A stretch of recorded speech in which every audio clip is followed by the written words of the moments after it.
हर रोज एक नई कहानी देखने के लिए चैनल को सब्सक्राइब करें और बेल आइकन दबाना ना भूलें। रितिका अपनी माँ की एकलौती बेटी थी जो घर का काम करने के साथ साथ मेहंदी लगाने का भी शौक रखती। वो फाइल में मेहंदी के डिजाइन बनाया करती और जब भी कोई त्योहार आता तो वो बस मेहंदी लगाने बैठ जाया करती।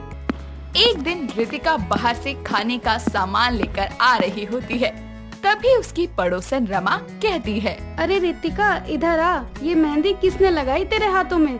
बहुत सुंदर लग रही है। आंटी मैंने ही लगाई है। चलो सही है, मेरी भी लगा दियो करवा चौथ पर, तुझसे ही लगवाऊंगी। आंटी मैं दूसरों की नहीं लगा पाती, खुद ही के लगा लेती हूँ। कोई बात नहीं बेटा, तुझे जैसी टेढ़ी मेढ़ी आती हो तू वैसे ही लगा दियो। हमारी बिटिया को तो आता ही नहीं है, उसका सारा मन तो सिर्फ पढ़ाई में ही लगता है। हाँ हाँ ठीक है, मैं चलती हूँ आंटी। फ्री में लगवानी है इसको, बाहर से पैसे दे के लगवा ले।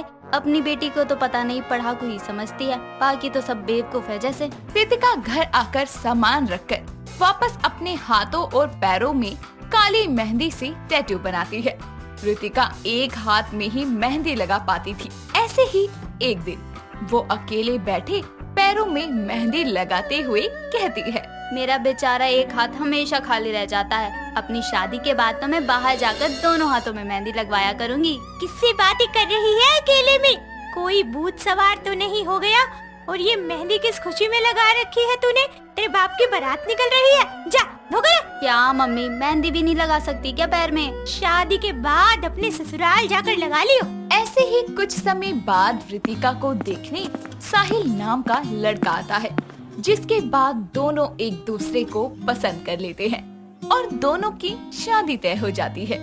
घर में शादी की तैयारियां शुरू हो जाती है, जिसके बाद मेहंदी वाले दिन रितिका अपनी मेहंदी लगवाने के लिए मेहंदी आर्टिस्ट को घर बुलाकर कहती है, भैया सुंदर सी लगाना मेहंदी, जैसे मैंने बताई है वैसे ही लगाना। टेंशन मत लीजिए, आपको बढ़िया मेहंदी लगेगी, बस आप हाथ मत हिलाइएगा। सही नहीं लगी तो पैसे काट लूंगी आपके। मेरी शादी है, मेहंदी तो मुझे भी आती है, लेकिन मेरा एक हाथ खाली रह जाएगा, फिर क्या फायदा? और सब बोलेंगे कि मेहंदी के पैसे बचा लिए इसने, अपनी शादी में खुद ही मेहंदी लगा ली। अरे कोई नहीं मैडम, अब आप बोलो मत, हाथ हिल रहा है, मेहंदी खराब हो रही है। अच्छा ठीक है, अब नहीं करूँगी डिस्टर्ब, बस मेहंदी खराब नहीं होनी चाहिए। और हाँ, साहिल नाम लिख देना छुपा कर मेहंदी में। रितिका मेहंदी लगवाकर बहुत खुश होती है, क्योंकि जैसी मेहंदी उसने लगवाई थी उसको वैसी ही मेहंदी पसंद थी। लेकिन रितिका के हाथों में मेहंदी का रंग ही नहीं चढ़ता। ये देखकर उसकी बहन याशिका कहती है, रितिका तेरे हाथ में तो मेहंदी का जरा भी रंग नहीं आया। जीजू लगता है तुझे प्यार ही नहीं करते जरा भी। तुझे बड़ा पता है प्यार करते हैं या नहीं करते, मेहंदी देखकर तो अंदाजा लगा लिया। अभी दोबारा बोला ना तो मुंह निचोड़ दूंगी तेरा। गुस्सा क्यों हो रही है? अच्छा, किससे लगवाई थी मेहंदी तूने? बाहर से बुलाया था मैंने। मेरा दिमाग मत खा, मुझे गुस्सा आ रहा है। रो मत पागल, विक्स लगा ले, देख ले क्या पता डार्क हो जाए सुबह तक मेहंदी। रितिका अपनी मेहंदी को डार्क करने के लिए विक्स लगाकर सो जाती है और अगली सुबह शादी वाले दिन भी मेहंदी डार्क नहीं होती और वो गुस्से में रोती हुई कहती है, कुत्ते ने पता नहीं कौन सी मेहंदी लगाई है मेरे, मेहंदी रची नहीं। पैसे तो ऐसे मुंह फाड़ कर ले गया था, गोबर लगाकर चला गया मेरे हाथ में जो मेहंदी नहीं रची।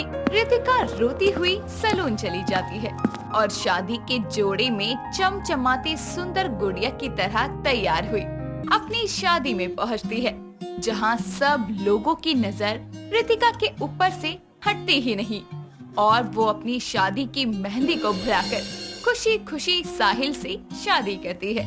शादी करके रितिका अपनी ससुराल आ जाती है और शादी के बाद साहिल और रितिका कमरे में एक साथ बैठे होते हैं। तभी साहिल कहता है, आपने मेहंदी में मेरा नाम नहीं लिखवाया? ऐसा हो सकता है कि मेहंदी में नाम ना लिखवाया हो, मैंने छुपा कर लिखवाया है, ढूंढो आप। अच्छा जी, अगर मैंने नाम ढूंढ लिया तो मुझे क्या इनाम मिलेगा? अगर आप जीते तो मैं आपके सर की मालिश करूंगी, और अगर आप हार गए तो आप मेरे सर की मालिश करेंगे। यार ये तो गलत है, मैं नहीं खेल रहा। मुझे लगा मुझे एक मीठी सी किस्सी देने को बोलोगी, मालिश की जगह किस्सी रख लें, लेकिन तुम्हारी मेहंदी तो बहुत लाइट है, मुझे नाम दिख ही नहीं रहा। हाँ, आप प्यार नहीं करते ना, इसलिए नहीं रची। किसने बोला बुद्धू मैं प्यार नहीं करता? अपनी जान से भी ज्यादा प्यार करता हूँ। ऐसे तो मुझे भी हल्की रची है मेहंदी, तो क्या मैं समझूं तुम भी मुझसे प्यार नहीं करती? इसीलिए ये दोबारा बोला तो पिटाई कर दूंगा। ऐसे ही कुछ दिन बाद रितिका अपने हाथ में खुद मेहंदी लगाने बैठ जाती है और कहती है, अब तो मुझे यहाँ भी कोई कुछ नहीं बोलेगा। अब शादी भी हो गई, अब तो मैं मेहंदी लगा ही सकती हूँ। रितिका जैसे ही मेहंदी लगाना शुरू करती है तभी उसकी सास सविता आकर कहती है, बहू रोटी बना दो 2-4 मेरे लिए। क्या कर रही है? मेहंदी लगा रही है? बेटा पहले बना दे आराम से, फिर लगा लियो। ठीक है मम्मी जी, अभी बना देती हूँ। रितिका रोटी बनाकर अपनी सास को दे देती है, जिसके बाद वो दोबारा मेहंदी लगाने बैठ जाती है। कुछ ही देर में डोरबेल बजती है और रितिका बोलती है, ओहो, अब कौन आ गया? लगता है आज मेहंदी कोई लगाने ही नहीं देगा। आज आप इतनी जल्दी घर कैसे आ गए? हाँ, आज काम कम था इसीलिए। और क्या कर रहे थे आप? कुछ नहीं, मेहंदी लगा रही थी। क्यों, आज कोई त्योहार है क्या? नहीं तो क्यों, क्या हुआ? फिर आपने मेहंदी क्यों लगा रखी है? आपको नहीं पता, नई नई शादी होती है तो मेहंदी लगा कर रखनी होती है। मुझे क्या पता होगा जान, मैं कोई औरतों के बीच थोड़ी रहता हूँ। वैसे बहुत सुंदर लग रही है। हाँ जी, मुझे मेहंदी लगाने का बचपन से ही बहुत शौक है। मैं अपने आप को और पड़ोसनों को भी मेहंदी लगाने जाया करती थी। अच्छा, तुम तो बहुत टैलेंटेड हो। इस हाथ में नहीं लगाई आपने? एक ही हाथ में लगा पाती हूँ, अब पैरों में लगा रही हूँ। रितिका बैठकर खुद ही मेहंदी लगा लेती है और अपनी मेहंदी के शौक को पूरा करती है। शादी के बाद अब रितिका को कोई रोकता टोकता नहीं था। ऐसे ही एक दिन वो बाहर जाकर मेहंदी लगवाती है और मेहंदी पसंद ना आने की वजह से वो उस मेहंदी वाली पर चिल्लाती है, ये क्या मेहंदी लगाई है तुमने? ऐसे ही दुकान खोलकर बैठ जाते हो क्या? जब मेहंदी लगाने नहीं आती तो मना कर देती। मेरे हाथ खराब करना जरूरी था क्या? ऐसे रितिका गुस्से में वहाँ से चली जाती है और अपना हाथ छुपा कर रखती है। रितिका की सास उसका हाथ देखकर कहती है, बहू तुमने ये हाथ क्यों छुपा रखा है? वो मम्मी जी, मैंने बाहर से मेहंदी लगवाई थी तो वो सही नहीं लगी, मेरे हाथ खराब लग रहे हैं। बाहर से क्यों लगवाई? तुम मुझे बता देती, मैं लगवा देती। ये बगल वाली की लड़की बहुत अच्छी मेहंदी लगवाती है। चल अब आगे से लगवानी होगी तो मुझे बता दियो। सविता और रितिका दोनों अपने अपने कमरे में आराम करने चली जाती है। शाम होते ही जब साहिल घर आता है तो रितिका को देखकर कहता है, क्या हुआ जान, तुम्हारा मुंह क्यों उतरा उतरा लग रहा है? कोई बात है क्या? बहू ने बाहर से मेहंदी लगवाई लेकिन उसने हाथ खराब कर दिया, इसलिए मुंह बनाए बैठी है। बस इतनी सी बात? मैं लगाता हूँ मेहंदी, लाओ कौन दो, मुंह मत बनाओ बस। साहिल का प्यार देखकर रितिका बहुत खुश होती है और ऐसे ही सविता की बहू का मेहंदी लगाने का शौक भी खत्म ही नहीं होता। वो आए दिन किसी न किसी से मेहंदी लगवा लिया करती। ऐसे ही विवान ऑफिस जाने के लिए तैयार होने लगता है। बारिश में भीगने से विवान बार बार छींक मारे जा रहा था कि तभी उसके कमरे में देवकी आती है और उससे कहती है, मेरी तो एक बात तू मानता ही नहीं। तुझे कितनी बार बोला है मैंने कि मत भीगा कर बारिश में, लेकिन तुझे तो समझ ही नहीं आता। माँ, आपको तो पता है ना कि मुझे बारिश में भीगना कितना पसंद है। जाने मन है बारिश मेरी। हाँ हाँ, बचपना तो गया ही नहीं तेरा। जब तू छोटा था ना तब भी तेरी यही आदत थी, कितना भी मना कर लो लेकिन मानता ही नहीं था। मेरा दिमाग खराब हो गया ना किसी दिन, तब बिल्कुल भी नहीं देखूंगी कि तू बड़ा हो गया है। लगा दूंगी 2-4 कान के नीचे तेरे। माँ, आप तो डरा रही हो मुझे। आप जितना मर्जी मार लो, आपकी तो मार में भी प्यार है। बिल्कुल अपने बाप पे गया है। उनको भी बारिश बहुत ज्यादा पसंद थी, वो भी ऑफिस जाते थे तो भीग कर ही जाते थे ऑफिस। हाँ, तो उनका बेटा हूँ, वैसा ही रहूँगा। लेकिन याद रखियो, मैं भी तेरी माँ हूँ। अगर मुझे फिर से भीगा हुआ नजर आया ना बारिश में, तब बताऊंगी तुझे। ऐसे ही थोड़ी देर के बाद विवान अपनी कार लेकर निकल जाता है और दूसरी तरफ कीर्ति भी अपनी स्कूटी लेकर निकल जाती है। कीर्ति को आज बहुत ही ज्यादा लंबा सफर तय करना था। मौसम भी बहुत खराब हो रहा था कि अचानक कीर्ति की स्कूटी बंद हो जाती है। वो उतरकर चेक करती है और उसे कुछ समझ नहीं आता, तो वो आसपास मैकेनिक की दुकान ढूंढने लगती है, मगर आसपास ना होने की वजह से उसको स्कूटी खुद हाथ से चलाकर आगे तक जाना पड़ता है। उसको आगे जाकर एक मैकेनिक की दुकान दिखाई देती है। मैकेनिक कीर्ति की स्कूटी को चेक करता है और फिर उससे कहता है, मैडम टाइम लगेगा इसमें तो। ठीक है भैया। तभी जोर से हवाएं चलने लगती हैं और बादल गरजते हैं। साथ ही टिप टिप बारिश भी शुरू हो जाती है। कीर्ति आसमान की तरफ देखकर बुरा सा मुंह बनाती है। तभी वहाँ पर एक कार आकर रुकती है और उस कार में कोई और नहीं बल्कि विवान होता है, जो मैकेनिक से कहता है, हेलो भाई साहब, जरा देखना क्या हो गया मेरी गाड़ी को, बार बार रुके जा रही है। ठीक है सर, हो जाएगा, मगर थोड़ा समय लगेगा। ठीक है। इतने में विवान की नजर कीर्ति पर पड़ती है और वो उसके पास जाकर कहता है, ओ हाय, किस्मत ने एक बार फिर मिला दिया हमें, वो भी इस हसीन बारिश में। बारिश, वो भी हसीन, मतलब कुछ भी। हाँ मैडम, जरा बारिश की खूबसूरती को पहचानो। अच्छा, ये बताओ, तुम्हारा कोई बॉयफ्रेंड है क्या? जी नहीं, मेरा कोई बॉयफ्रेंड नहीं है। ओह अच्छा है, फिर तो क्या ही अच्छा लगेगा। क्या बोला तुमने? कुछ भी नहीं, वैसे यहीं पास में एक टी स्टॉल है, अगर तुम चाहो तो चलें पीने। जी नहीं, मैं ये सड़क चाप चाय नहीं पीती, मैं सिर्फ टाटा टी पीती हूँ, वो भी प्रीमियम वाली। ओह, फिर तो आपको ट्राई करने की बहुत ज्यादा जरूरत है, जरा चलिए तो मैडम। बाय द वे, तुम्हारे पास अम्ब्रेला है क्या? अरे मैडम, भीगते हुए चलते हैं ना, जरा इन छोटी छोटी चीजों से खुद को और दूसरों को खुश करना सीखो। मैडम, जरा एक बार भीग कर तो देखो मेरी तरह। तुम्हारी तरह? आओ, मैं बताता हूँ, जैसा मैं करूँ वैसे ही करते हुए टी स्टॉल तक चलना होगा। दोनों बाहों को फैलाकर अपना फेस ऊपर करो और आंखें बंद करो, 5 मिनट ऐसे ही करते रहो। दोनों बारिश में भीगते हुए अपने दोनों बाहों को फैलाकर आंखें बंद करके ऊपर फेस करते हैं और 5 मिनट के बाद विवान कहता है, ओ मैडम, आंखें खोलो, अब चलो मेरे साथ। दोनों एक दूसरे से बातें करते करते टी स्टॉल तक आ जाते हैं और विवान चाय वाले से कहता है, मस्त बढ़िया सी 2 चाय बनाना। थोड़ी ही देर में चाय वाला उन दोनों के लिए चाय लेकर आता है। दोनों चाय पीते हैं।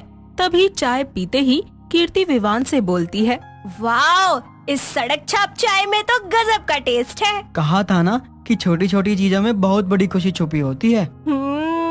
वैसे तुम्हारा नाम क्या है? कीर्ति। और तुम? मैं विवान। तुम्हें पता है विवान, मैं हमेशा अपने काम में इतना बिजी रहती थी कि कभी बाहर की दुनिया को देखा ही नहीं कि इस दुनिया में भी कितनी खूबसूरत खूबसूरत चीजें हैं जिनसे हमें खुशी मिल सकती है। आज पहली बार तुमने मुझे इसका एहसास करवाया है। ओह चलो, ये तो अच्छा लगा सुनकर। लो, बारिश भी रुक गई। वैसे तुमने कभी ऐसे मौसम में भुट्टे खाए हैं? कभी ट्राई नहीं किया। तो ट्राई कर लो, वो देखो उस सड़क पर भुट्टे भुने जा रहे हैं।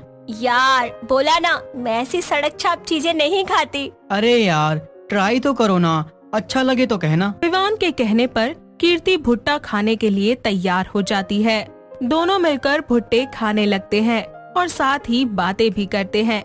इसी तरह शाम हो जाती है और इसी बीच विवान के फोन पर मैकेनिक का कॉल आता है और वो कहता है, हाँ भाई साहब, आपकी कार ठीक हो गई है और मैडम का बोल देना उनकी स्कूटी अब कल ही ठीक हो पाएगी, आ जाओ आप लोग। विवान फोन काट देता है और कीर्ति से बोलता है, यार कीर्ति, मैकेनिक का फोन था, मेरी कार तो बन गई मगर तुम्हारी स्कूटी नहीं ठीक हुई। अब कल तक का वेट करना होगा तुमको, तो मैं तुम्हें अपनी कार से ड्रॉप कर दूंगा। ठीक है। थोड़ी देर के बाद विवान और कीर्ति दोनों ही कार की तरफ बढ़ने लगते हैं और जैसे ही विवान कार के अंदर बैठता है वैसे ही बारिश शुरू हो जाती है। तभी कीर्ति विवान से कहती है, विवान, अब जाते जाते बारिश शुरू हो ही गई है तो क्यों ना थोड़ा भीग लिया जाए। विवान और कीर्ति दोनों ही अपनी बाहें फैलाकर फेस ऊपर की तरफ करके बारिश को खुशी से महसूस करते हैं। इसी तरह थोड़ी देर के बाद दोनों वहाँ से निकल जाते हैं। विवान कीर्ति को उसके घर ड्रॉप करता है। कीर्ति भीगी हुई खुशी से अंदर जाती है और उसके पापा उसे ऐसे भीगे हुए देखकर खुश हो जाते हैं और बोलते हैं, लगता है गुड्डी आज कुछ ज्यादा ही खुश है, मगर एक बात समझ नहीं आई कि जब तू भीग कर आती थी तो तेरा तो मुंह बन जाता था और आज तू बड़ी खुश है, आखिर बात क्या है? डैडा, आज मैंने बारिश की खूबसूरती को महसूस किया है। आज मुझे बारिश बहुत अच्छी लगी और मुझे उससे प्यार हो गया। ऐसा लग रहा है जैसे ये बार बार मुझे यही बताने के लिए आ रही थी कि मुझे भी पहचानो, मैं तुम्हारी जिंदगी का बहुत इम्पोर्टेंट हिस्सा हूँ। इतना बोलकर कीर्ति छत पर चली जाती है और खुद से कहती है, आखिर इतनी भी बुरी नहीं है ये बारिश। ये मिट्टी की खुशबू, ये टिप टिप बूंदे, ये खुला आसमान बहुत खूबसूरत है। कीर्ति आंखें बंद करके बारिश का मजा ले रही होती है कि उसकी आंखों में विवान के साथ बिताए हुए सारे पल उसे याद आने लगते हैं। तभी उसके पापा उसे आवाज लगाकर कहते हैं, गुड्डी नीचे आ जा। हाँ हाँ डैडा, आ रही हूँ। अच्छा, लग गई ना सर्दी तुझे, चल गरम गरम हल्दी का दूध पी ले।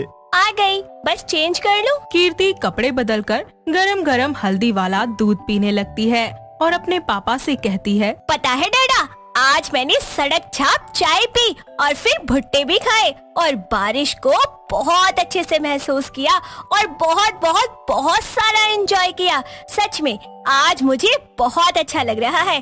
पहली बार किसी ने मुझे एहसास करवाया है कि खुशियाँ हमारे आसपास ही छुपी होती हैं, बस उन्हें तलाशने भर की देर है। कहीं तुझे किसी से प्यार तो नहीं हो गया या फिर बारिश से? पापा की ये बात सुनकर कीर्ति शांत हो जाती है और सोच में पड़ जाती है। तो वहीं दूसरी तरफ विवान भी कीर्ति के साथ बिताए हुए वक्त को याद करता है और खुश होता है। रात को एक सुनसान सड़क पर बाइक खड़ी थी। साथ में वहाँ पर एक कपल भी था जिनका नाम था गिनी और मिहिर। ऐसे में मिहिर गिनी से कहता है, गिन्नी, बहुत टाइम हो गया हमारे रिलेशनशिप को, तो यार अब तो किस कर सकते हैं ना हम। पर अभी मैं कंफर्टेबल फील नहीं कर रही हूँ, हम कभी और कर लेंगे। नहीं यार, आज तुम्हें प्रूफ करना ही होगा कि तुम मेरी गर्लफ्रेंड हो। मैंने कहा ना, मुझे नहीं करना तुम्हें किस। ये सारा नजारा वहाँ पर खड़ा हुआ एक अजनबी लड़का देख रहा था। अजनबी ने सोचा कि मैं कुछ बोलूं, लेकिन वो दोनों एक कपल थे जिसकी वजह से वो चुप रहा। तभी मिहिर गिनी को जबरदस्ती किस करने की कोशिश करता है, जिसके बाद गिनी गुस्से से मिहिर को पीछे धक्का दे देती है, जिसकी वजह से मिहिर गुस्से में गिनी से बोलता है, जाहिल गवार कहीं की, तेरे बस की नहीं है किसी रिलेशनशिप में रहना और ना तू मेरे लायक है। एबनॉर्मल है तू, दफा हो जा, मुझे नहीं रखना तेरे साथ कोई रिश्ता। इतना बोलकर मिहिर गिनी को वहीं पर ही छोड़कर चला जाता है और गिनी भी उस अजनबी के पास जाकर खड़ी हो जाती है। थोड़ी ही देर में वहाँ एक बस आती है। दोनों उस बस में चढ़कर एक साथ एक ही सीट पर बैठ जाते हैं। गिनी इस समय सिर्फ और सिर्फ मिहिर के बारे में ही सोच रही होती है और अचानक से अजनबी की तरफ देखने लगती है और उसे किस कर देती है, जिसके बाद वो दोनों एक दूसरे में खो जाते हैं। तभी वो अजनबी बड़े ही प्यार से उससे बोलता है, तुम ठीक हो ना? मैं नॉर्मल हूँ और मैं किस कर सकती हूँ। आई नो कि तुम अभी भी अपने BF की बात सोच कर मुझे किस कर रही हो। हाँ ये तो है। वैसे तुम्हारा नाम क्या है? मैं अजनबी, और तुम? अजनबी? हाँ। ये कैसा नाम है? नाम नहीं है मैडम, मगर हूँ तो अजनबी। हाँ ये तो है। वैसे तुम परेशान सी लग रही हो। हाँ यार, परेशान तो मैं बहुत ज्यादा हूँ। क्या हुआ? अगर शेयर करने लायक है तो कर सकती हो मेरे साथ शेयर। देखा तो होगा तुमने कि क्या हुआ। यार मुझे ना तुम्हारा BF ठीक नहीं लगा। अरे ऐसा मत बोलो, वो बहुत अच्छा है, रिच है, स्मार्ट है और काफी पढ़ा लिखा भी तो है। अच्छा, तुम रिच नहीं हो, स्मार्ट नहीं हो और तुम पढ़ी लिखी नहीं हो। वो मेरा मिस्टर परफेक्ट है। Oh really? अजनबी के इतना बोलते ही गिनी उसकी तरफ देखने लगती है कि तभी एक ढाबे पर बस रुक जाती है। सभी लोग उतरकर कुछ न कुछ खाने पीने के लिए चले जाते हैं। तभी वो अजनबी अपने लिए और गिन्नी के लिए कुल्हड़ वाली चाय लेकर आता है और उससे बात करते हुए कहता है, तो बताइए मिस, आप अपनी लाइफ में क्या क्या अचीवमेंट चाहती हैं? मेरे पापा बहुत रिच हैं, तो मुझे करियर में कुछ करने की या फिर उसके बारे में सोचने की कोई फिक्र ही नहीं है। ओह, तुम क्या चाहते हो? मुझे तो खुद का कैफे खोलना है और बहन की शादी भी करनी है। ओह सही है फिर तो। कुछ देर बात करने के बाद दोनों बस में चले जाते हैं। ऐसे ही सुबह हो जाती है और उसका स्टॉप आ जाता है, जिसके बाद वो अजनबी और गिन्नी अपने अपने रास्ते मुड़ जाते हैं। ऐसे ही समय बीतता जाता है और वो दोनों एक दूसरे के बारे में सोचते रहते हैं। कहीं ना कहीं उन्हें पहली मुलाकात वाला प्यार जो हो गया था। ऐसे ही एक दिन गिन्नी अपने 4 दोस्तों के साथ लॉन्च जाती है।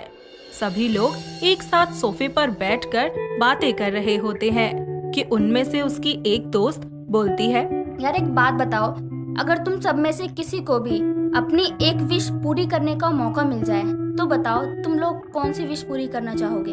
यार मैं तो चाहूंगी मेरे मम्मी पापा मेरे बॉयफ्रेंड से मेरी शादी करवा दें। मैं तो चाहूंगी कि इस गिन्नी की तरह बहुत जल्दी रिच हो जाऊं। और गिन्नी तू भी बता।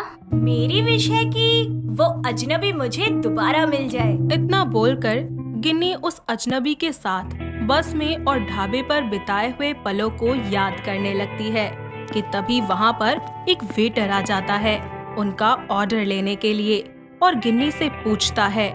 जैसे ही गिन्नी उसे अपना ऑर्डर देने के लिए उसकी तरफ देखती है तो वो चौंक जाती है क्योंकि वो वेटर कोई और नहीं बल्कि वही अजनबी था।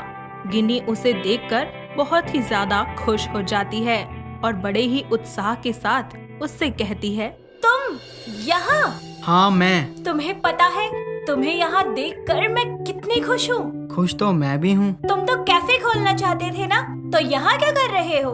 बड़ा करने के लिए नीचे से शुरुआत करनी चाहिए। वैसे मैडम मैं अभी ड्यूटी पर हूँ। ये लो मेरा फोन नंबर और हाँ याद से मुझे फोन जरूर करना। मेरे पास टाइम नहीं है, इसके बाद मुझे नाइट ड्यूटी भी करनी है। वाओ, कितने हार्ड वर्किंग हो यार तुम। I really like you. कुछ ऑर्डर करना है या जाऊँ? प्लीज मुझे कॉल करना। वैसे तुम्हारी नाइट ड्यूटी कहाँ है? यहीं पर। ओके ठीक है, तो रात को मिलती हूँ यहाँ। अब जल्दी से ऑर्डर बता दो मुझे। हाफ हक्का नूडल और 2 कोल्ड ड्रिंक। ओके।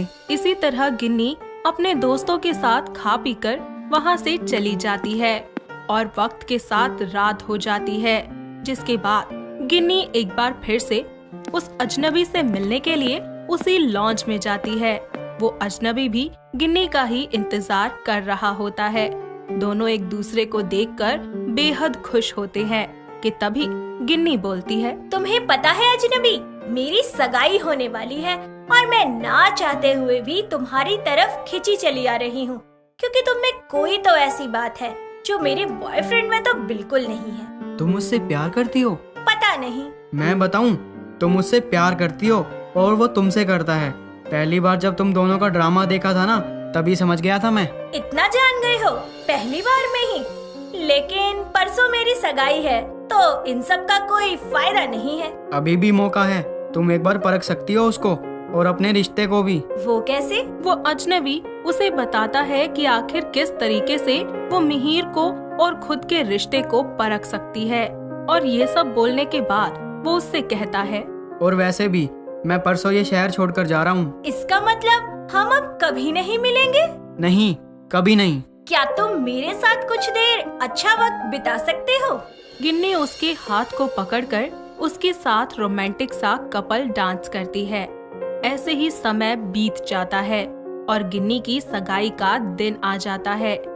गिन्नी अपने कमरे में तैयार हो रही होती है कि तभी वहाँ मिहिर आता है और मिहिर गिन्नी की कमर को पकड़कर उसे अपनी तरफ खींचता हुआ कहता है, अब तुम सिर्फ मेरी हो। तुम मुझसे शादी क्यों करना चाहते हो? क्योंकि तुम रिच हो, सुंदर हो और तुम वैसी हो जिसको ना तो कभी किसी ने छुआ है और ना कभी वैसा रिश्ता रहा हो। तुम्हारा किसी के साथ जो था, जो है, मेरे साथ है। ये तो तुम्हारी गलतफहमी है क्योंकि मैं पहले भी किसी के बहुत करीब जा चुकी हूँ। मतलब जैसा मैं सोच रहा हूँ तुम वैसी नहीं हो। तुम पहले ही मजे ले चुकी हो।